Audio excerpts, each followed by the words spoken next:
오늘 주시는 하나님의 말씀은 에베소서 3장 8절부터 13절까지 말씀입니다.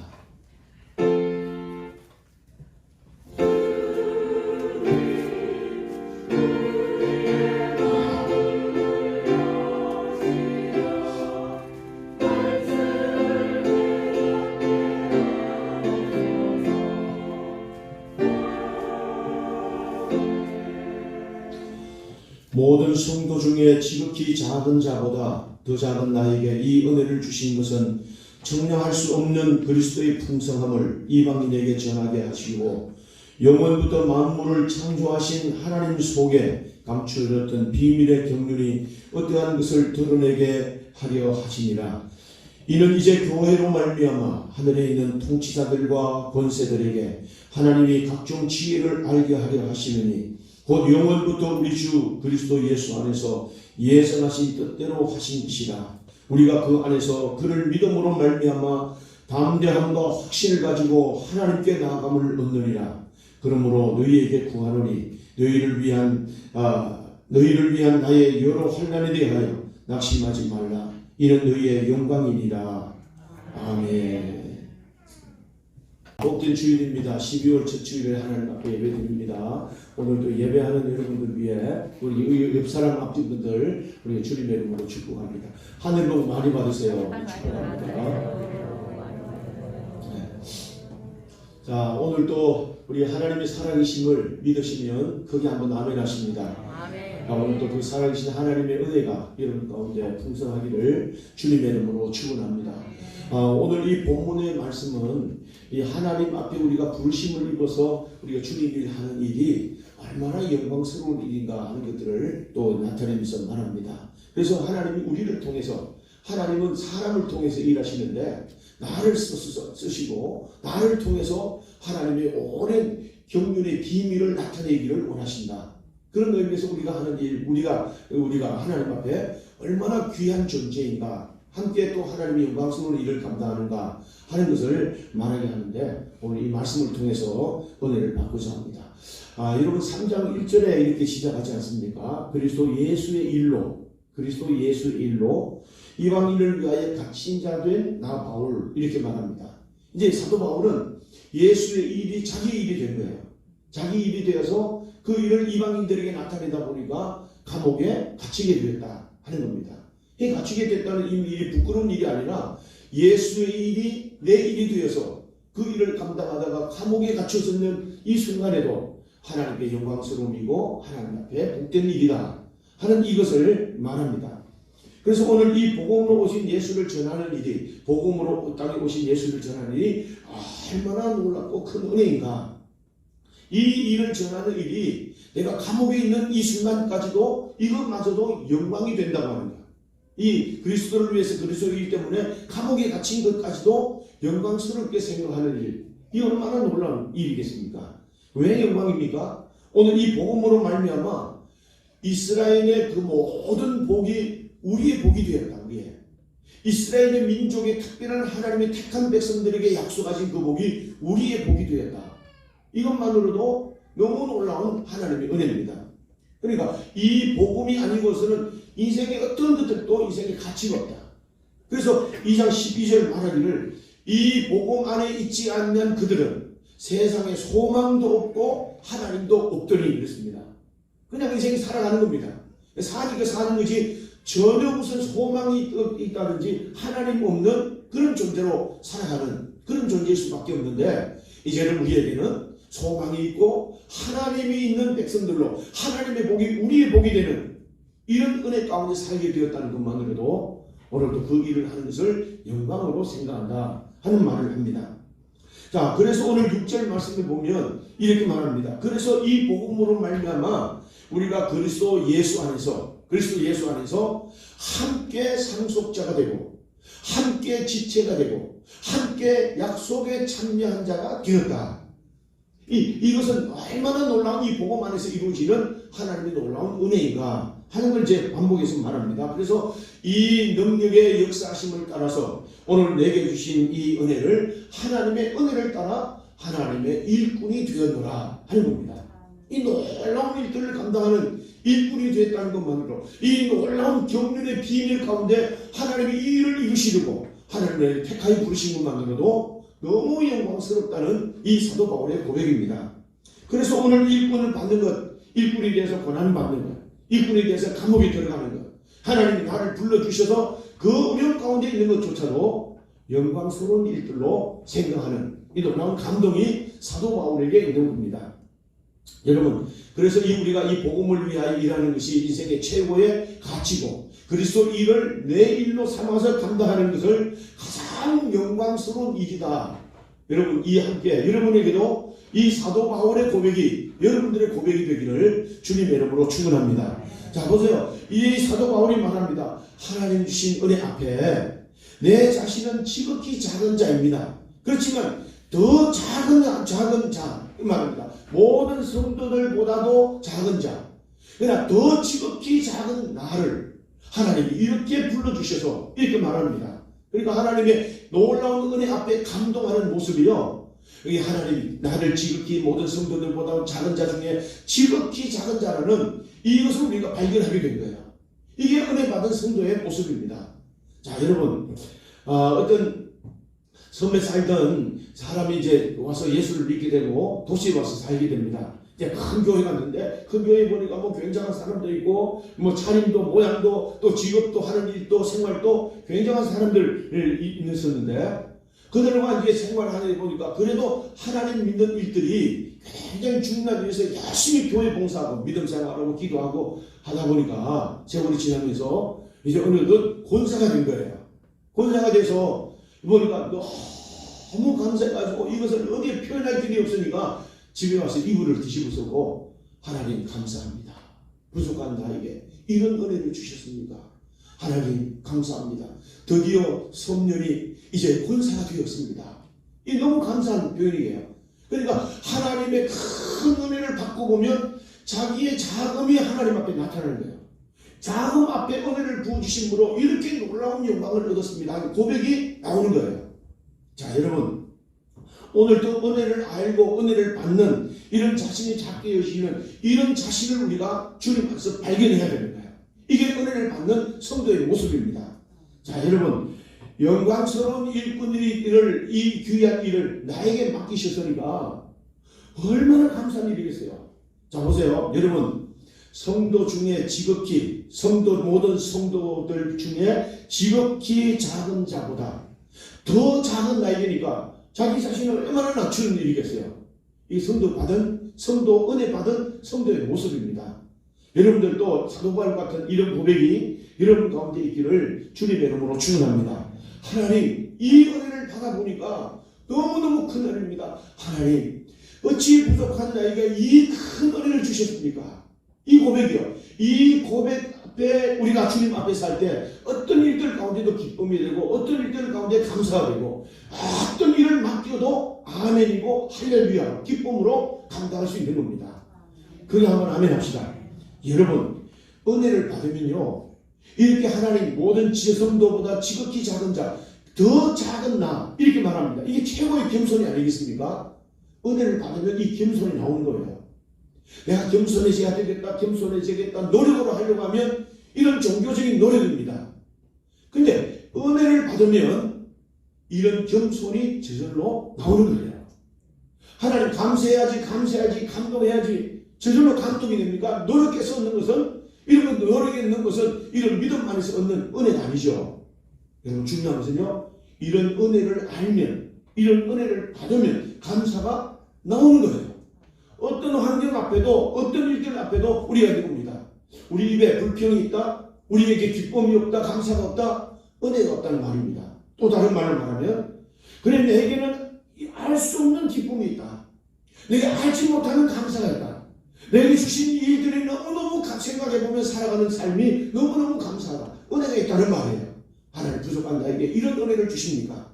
그러니까 은혜를 받으면 겸손해지고 은혜를 받으면 감사가 있고 은혜를 알면 자기 자신의 약함, 자기의 부족함을 알게 되니까 저절로 겸손해지십니다. 자, 은혜가 없으면요, 내가 자꾸 살아납니다. 내가 자랑이 나타나고 내가 자꾸 살아납니다. 그러다 보니까 우리가 사람들이 부딪히는 일이 있고 갈등이 생기는 그런 이유가 은혜 없는 일들 속에서 나타나고 은혜 없는 사람들 속에서 나타나는 시작되는 그런 일들입니다. 근데 은혜가 있으면요 무한 감사합니다. 은혜 있으면 모든 게 다 기쁨이고 감사하지만 은혜 없으면 짐입니다. 그래서 내가 성도들에게 늘 말하는 건 뭐냐면 은혜를 쭉 많이 받으면 이것보다도 더 감사가 없고, 그래서 사도 바울처럼 이 복음을 위해서 일하는 것이 최고의 인생의 가치다, 너무너무 감사한 일이다, 이렇게 되는 거지만 이 은혜 없이 일하다 보면요 예수 믿는 일 중노동입니다. 주일로 부득이 주일 예배 나와야지요, 부득이 11조 해야지요, 부득이 봉사해야지요, 부득이 우리가 전도해야, 이 중노동 되는 겁니다. 그러니까 기쁨이 없으니까 불평이 나옵니다. 무슨 말이에요? 은혜가 없다는 말입니다. 하나님이 나에게 목사가 되게 하시고, 하나님이 나에게 장로, 하나님이 나에게 권사가 되게 하시고, 하나님이 나에게 이런 구원의 은혜를 주시고, 하나님이 나를 불러서 지금까지 도우신 일들, 할렐루야, 하나님 감사합니다. 할렐루야. 이 은혜를 알면 늘 감사하는 삶을 우리가 살게 됩니다. 그렇지 않으면 반대가 늘 불평입니다. 그렇습니다. 여러분 자신이 하나님 앞에 구원을 얻고 은혜를 얻은 것, 하나님 목사로 우리 직분자로 하나님이 불러서 오늘 이 자리에 또 하나님이 기쁘신 비밀의 놀라운 경륜의 비밀을 전가할 수 있는 그 직분을 맡은 자로 세우심이 얼마나 놀랍고 큰 일이겠습니까? 여러분 교회 직분을 감당하고 신앙생활을 하는데 정말 하나님의 은혜로 여러분 다 여겨지신가요? 정말 우리가 하나님 앞에 감사하고 감격하는 그런 마음으로 우리가 직분을 감당합니까? 정말 주님 앞에 살아가는 모든 일들이 은혜인 것을 감사하면서 그렇게 여러분 살아가고 있나요? 여러분 우리가 목사가 되고 장로 권사 이 교육자의 삶을 우리가 살면 셀리더도 맡기고 성가대로 한다는 이 모든 일들 속에 늘 감사하는 그런 마음으로 우리가 감동 있는 그런 삶으로 오늘 그 자리에 있고 그 일을 우리가 감당합니까? 여러분 제가 보니까 이 은혜 앞에 늘 감사하는 자에게 그 은혜를 주시고 하나님 은혜 앞에 그 귀한 비밀을 경륜을 맡았다는 이 감동으로 일하는 그들을 통해서는 하나님이 역사하세요. 이 사도 바울을 통해서 내가 지극히 작은 자보다도 더 작은 나, 그래서 아무것도 감당할 수 있고 오직 하나님의 은혜 아니면 안 됩니다 하는 이런 믿음으로 주님 앞에 헌신하니까 기적이 나타나고 역사가 나타나고 놀라운 일들이 나타나게 되는 줄로 믿습니다. 여러분 제가 신학대학원에서 이제 공부를 이제 할 때 한 750명 정도 아마도 이렇게 공부를 같이 했습니다. 그러니까 이제 목사가 되겠다고 오신 분들인데 그분들의 면면을 보면요 스펙이 굉장한 분들이 많았습니다. 소위 스카이, 예? 소위 인류 뭐 이렇게 대학에 나왔던 그런 분들, 뭐 박사학위 가지고 석사학위 가지고 있던 분들, 또는 의사가 됐다가 이제 신학하는 목사가 되겠다 하는 분들, 그리고 또 뭐 여러 가지 군대에서 그 굉장히 높은 지위에 있던 그런 사람들, 이 스펙의 면면을 보니까 야 저분들 저렇게도 세상에 살아도 훌륭하게 살 텐데 저렇게 신학할까, 굉장한 면면을 가지고 왔던 분입니다. 그런데 교회 그때 우리가 공부할 때 데모들이 일어나고 막 이렇게 하지 않았습니까? 그런데 그분들이 앞장서가지고 논리적으로 얘기하고 앞장서서 설득하고 뭔가를 기획하고 진행하는데 깜짝 놀라는 거예요. 야 역시 스카이, 굉장한 스펙, 굉장하다 할 만큼 놀라운 모습들입니다. 근데 여러분 이제 한 30년 목회가 이제 지나가고 목사님들이 모여서 그런 얘기를 합니다. 근데 이 30년 지난 뒤에 그분들이 좋은 스펙, 그런 분들의 좋은 언변, 뭐 이런 걸로 말하면 훌륭한 목회하는, 큰 교회 목회하는 그 자리에 그분들이 있어야 당연하지 않겠습니까? 근데 30년 지나고 목회하는 목사님들 보면 누구는 어떻게 하고 누구는 어떻게 하고 이런 얘기를 하면서 보니까 그분들은 목회 현장에 그분들이 안 계시는 거예요. 무슨 말이에요? 그렇지만 자기의 부족함을 알고 목사로 부르신 소명 앞에 늘 감사하면서 산에 올라가서 기도하고 하나님의 은혜 앞에 무릎을 꿇고 하나님의 도우심 앞에 간절히 기도했던 그분들이요. 그분들과 비교 안 되는 스펙을 가졌던 그들이 지금 목회 그 현장에 있더라는 겁니다. 하나님이 그들이 큰 교회를 감당하고 그들의 목회 사역이 하나님의 풍성하게 은혜 주시는 그 목회 사역을 감당하더라는 거죠. 무슨 말이에요? 하나님이 나를 부르신 것도 하나님의 은혜입니다. 할렐루야. 모든 성도보다 지극히 작은 자, 더 작은 나에게 하나님이 이 귀한 일을 맡기셨습니까?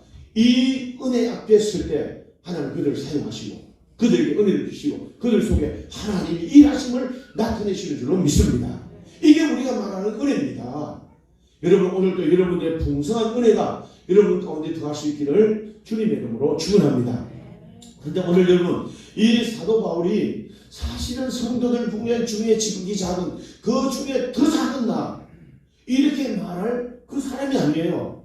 성도를 보면, 육신으로 보면, 우리가 이 세상적으로 보면 사도 바울은 자랑할 만한 사람입니다. 오늘 자기를 자랑하고 오늘 또 자기가 위에서 위대하다고 자기가 잘났다고 할 만한 그런 모든 스펙을 가진 사람이에요. 빌립보서 5장 3장 빌립보서 3장 5절 6절 이 말씀을 보니까 이렇게 말합니다. 그가 얼마나 굉장한 사람인지. 나는 8일 만에 할례를 받은 이스라엘 족속이다. 하나님이 택한 성이라는 말이죠. 하나님의 순수 유대인의 혈통을 가졌다는 자랑입니다. 이건 뭐 굉장한 자랑입니다. 그러니까 베냐민 지파이고 히브리인 중에 히브리인이고 율법으로는 바리새인이고 또 6절 말씀 열심으로는 교회를 핍박하면서 하나님 앞에 열심으로도 흠이 없고 율법으로도 흠이 없는 그런 삶을 살았다. 그는 가말리엘 모학생입니다. 최고의 학문을 가지고 있는 사람이니까 지식으로도 말해도 아무도 그를 당해낼 사람이 없는 겁니다. 세상으로 말하면 굉장한 스펙을 가진 사람인데도 하나님의 은혜를 받고 보니까요, 모든 성도들보다도 지극히 작은 자, 그 가운데 더 작은 나에게 하나님이 이 은혜를 주십니까? 할렐루야. 무슨 말일까요? 이 주님의 일을 감당하는 것, 예수의 일을 내 일로 삼고 예수님의 일을 감당하는 일이 너무너무 영광스럽다는 말이에요. 근데 그 일을 감당하다 감옥에 갇혀서 내가 초라해졌나요? 그 고백이 초라해졌다는 고백인가요? 그 때문에 내가 불행해졌다는 고백인가요? 그게 아닐 겁니다. 나는 내 인생에 최고의 가치를 발견했다는 것. 그게 아니겠습니까?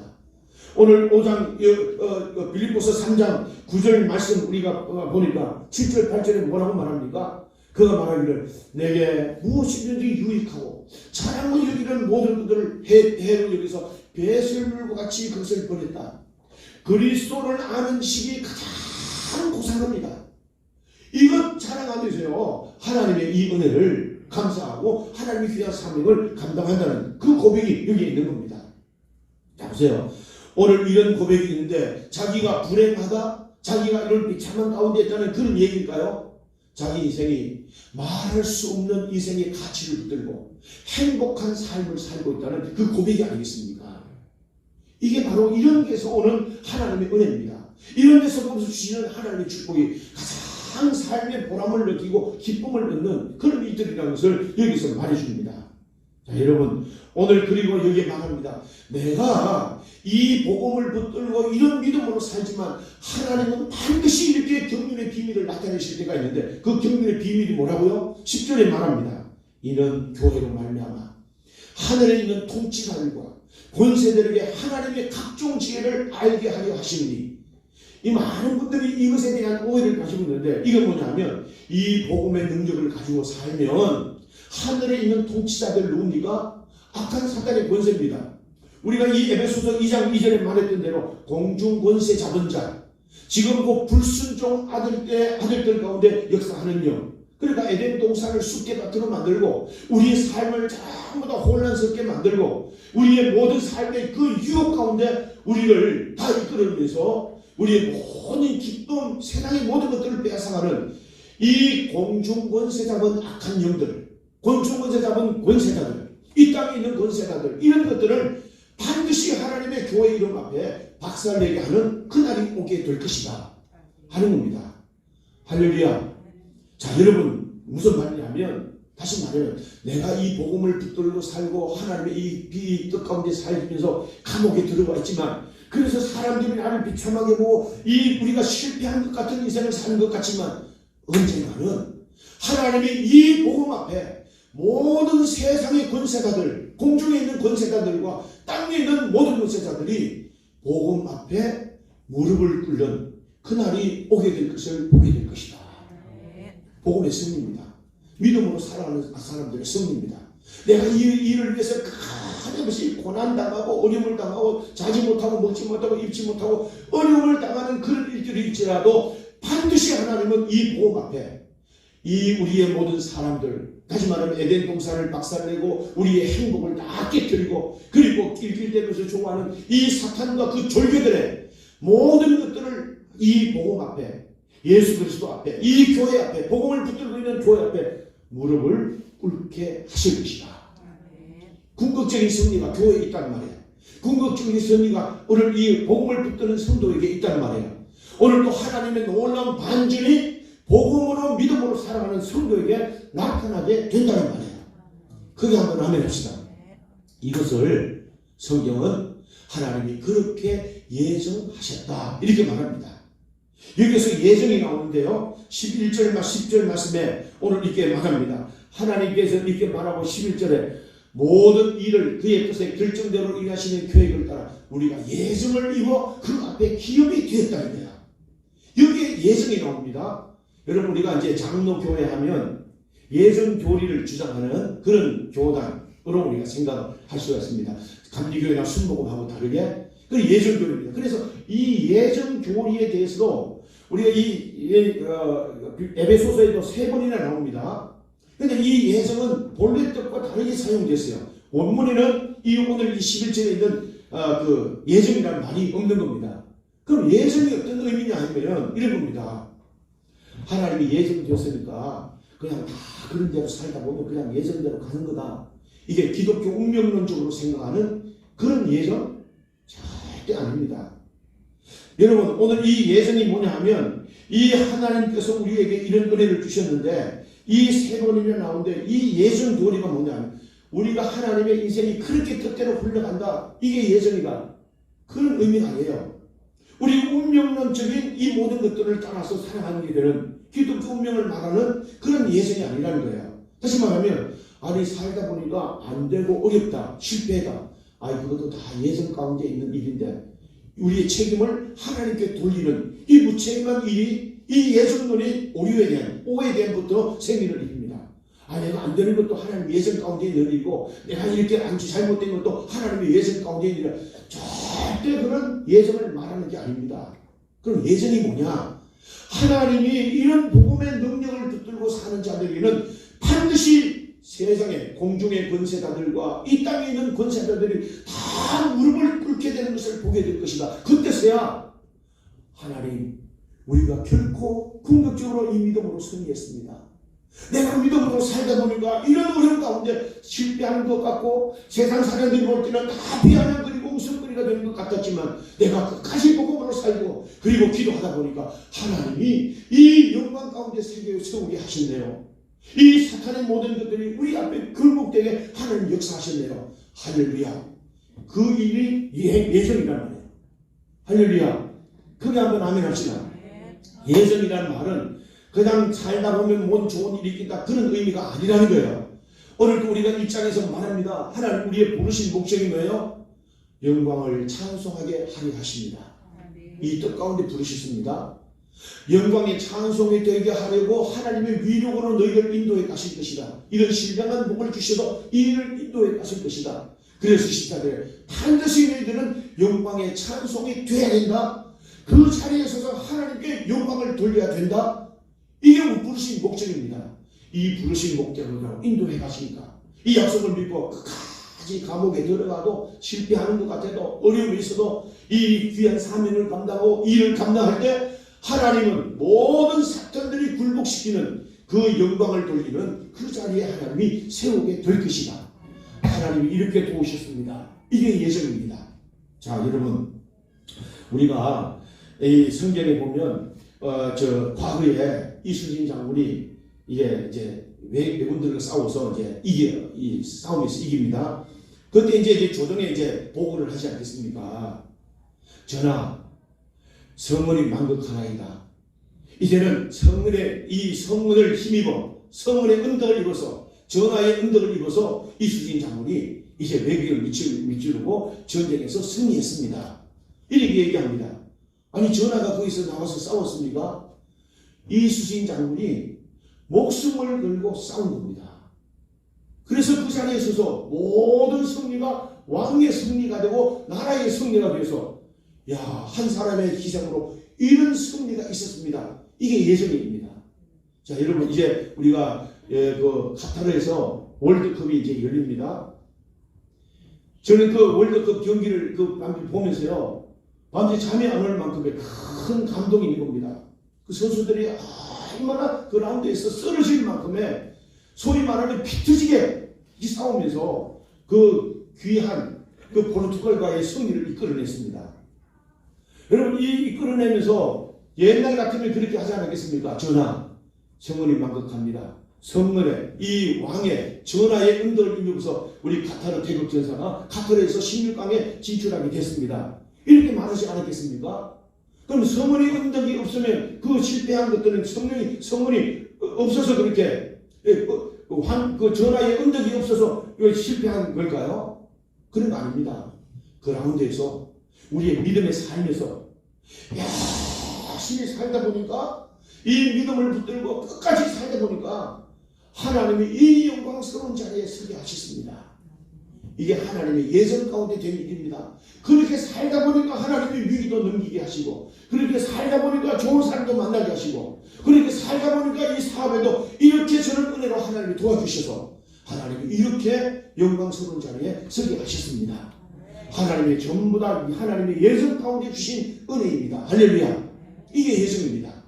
그래서 학생은 공부를 열심히 해야 됩니다. 사업하는 사람은 열심히 해야 됩니다. 믿음 생활을 열심히 해야 됩니다. 끝까지 복음 붙들고 끝까지. 그래서 사도 바울은 이 믿음 생활을 설렁설렁 해도 되는 것이 아니고 그가 말하기를 믿음의 선한 싸움을 싸우고 그랬습니다. 싸움은 죽기까지 싸우는 겁니다. 죽기까지 싸우면서 이 복음을 붙들고 싸우다 보니까 하나님이 모든 하늘의 공중에 있는 모든 세력들, 땅에 있는 권세자들도 다 그 앞에 무릎을 꿇게 하시더라. 우리도 여러분 이 은혜가 있어야 될 줄을 믿습니다. 이 예정하신 하나님의 은혜가요 우리에게 반드시 나타나는 줄을 믿습니다. 여러분들에게 이 복이 있기를 주님의 이름으로 축원합니다. 자 보세요. 사도 바울이 감옥에 갇혔습니다. 복음을 보면 실패자 같습니다. 감옥에 들락날락하니까 실패같이 보이고 늘 초랑같이 보입니다. 그런데 오늘 이 사도 바울은 이 갇힘을 인해서 오늘 또 이 정사와 권세와 이 세상의 주권자들에게 대한 하나님의 복음의 성령을 나타내 보인다고 그렇게 말하면서 오늘 13절에 말합니다. 그러므로 너희에게 권하노니 너희를 위한 나의 여러 가지 환난에 대해서 너희가 낙심하지 말아라. 내가 갇혀있다고 이 복음에 실패한 것이 보였다고 낙심하지 마라. 오늘도 하나님의 이것조차도 영광되게 하시는 하나님의 영광이 나타나게 될 것이다.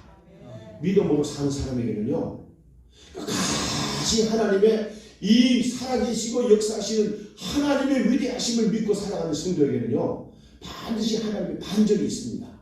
그 인생에도 그 어떤 환경에도 어떤 일에도 놀라운 반전의 역사가 있다는 것을 여기서 말해줍니다. 자 보세요. 사도 바울이 빌립보 감옥에 들어갑니다. 이 아이 귀신 여종을 고쳐주니까 이에 주인이 소망이 끊어지니까 고소해가지고 감옥에 들어갑니다. 감옥에 들어가서 이거 어떻게 할까? 그 가운데도 기도하고 찬미합니다. 찬미하다 보니까 옥체가 흔들리고 맨 착고가 풀려났습니다. 그러니까 죄수들이 다 도망간 줄 알고 간수가 놀래가지고 칼을 빼가지고 큰일 났다. 저 죄수들 다 도망갔다. 어떻게 할까? 칼을 빼가지고 자결을 하려고 합니다. 오늘도 열보니까 그들이 칼을 빼 자결을 하려고 할 때 오늘 사도 바울이 그들에게 큰 소리를 마칩니다. 내 몸을 상하지 하게 하지 말라. 우리가 다 여기 있다.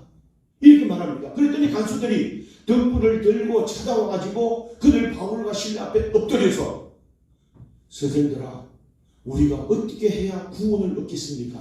그 앞에 무릎을 꿇습니다. 이 간수들이 무릎을 꿇면서 우리가 어떻게 해야 구원을 얻겠습니까? 우리를 살려주세요. 근데 사도 바울이 말합니다. 주 예수를 믿어라. 그리하면 너와 내 집이 구원을 얻으리라. 이런 이 사단에 굴복하고 우리가 구원하시는 하나님의 영광을 보게 될 것이다. 이 말이에요. 하나님이 이런 은혜를 그에게 주시면서 바울의 하나님이 복음이 승리하는 간수가 무릎을 꿇는 일들로부터 결국에는요, 바울의 기독교가 모든 로마를 정복하게 되고, 로마의 그 어마어마한 힘의 세력이 바울의 기독교 앞에 무릎을 꿇게 됐다는 겁니다. 세계 역사가 그렇습니다. 여러분, 여러분 독일 나치 히틀러가 교회를 말살하고 그리고 유대인들을 약살하려고 하는 많은 계획을 세우고 그 일을 장애했습니다. 근데 그 일들 때문에 교회가 더 강해졌습니다. 복음을 붙들고 더 강해졌습니다. 그런데 나중에 이 독일이 통일된 그 밑거름이 뭐냐면 그 일들 가운데 강해진 교회를 통해서 이 복음 통일이 동독과 서독이 통일되는 밑거름이 되었다고 말합니다. 하나님의 놀라운 일입니다. 하나님, 다시 말하면 공중에 있는 권세자들과 세상에 있는 권세자들이 이 복음 앞에 무릎을 꿇게 하는 마침내 궁극적인 승리가 교회를 통해서 이루어질 것에 대한 주님의 말씀입니다. 이것이 예정되어 있다는 것을 우리에게 말하고, 오늘 우리도 그 자리에 있어서 영광을 나타내는 이 은혜가 있어야 될 줄로 믿습니다. 여러분, 우리가 하나님의 교회뿐만 아니라 우리 모든 성도들 복음을 붙들고 살고 믿음으로 살 때 힘들고 어렵습니다.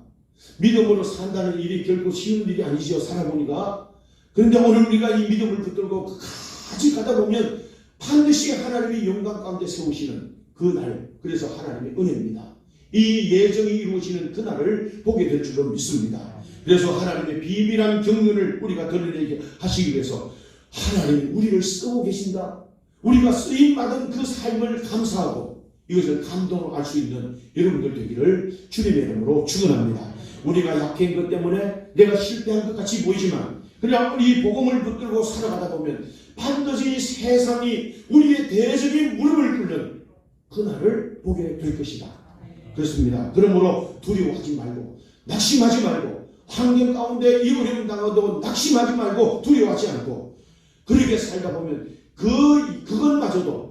그것마저도 영광이 되게 하시는 하나님의 놀라운 은혜가 나타난다는 이 말씀이 오늘 여러분들에게 나타나는 증거가 되고 간증이 되고 여러분들의 승리가 되는 은혜가 있기를 주님의 이름으로 축원합니다.